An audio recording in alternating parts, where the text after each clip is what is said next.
Guys, dito ko sa Costco bumibili ng candy para ilagay sa box. So, itong ganito po, $20. $19.99. Then, magbayad ka ng tax.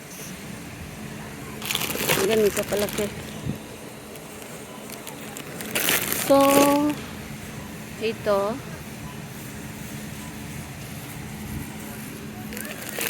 siya, $20 din. Pero, mas prefer ninyo ang chocolate kaysa ganitong candy.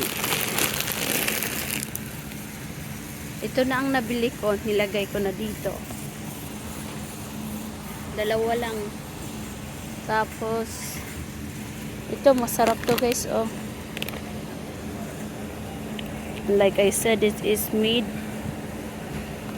This is from the Philippines, I think.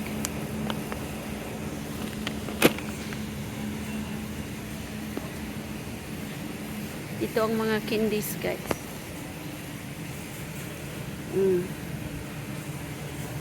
Ito kasi guys malalaki.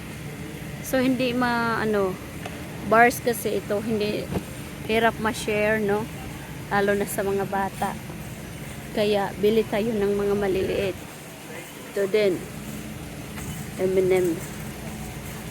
Malalaki. Reese's. At ito ang aking favorite.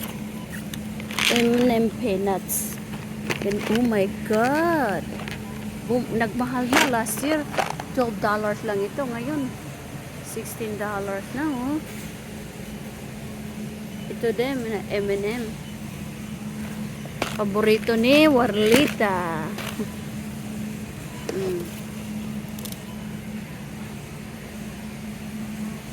This is one of my favorite, Lindor. Mas mura tong Lindor, pero konti lang eh.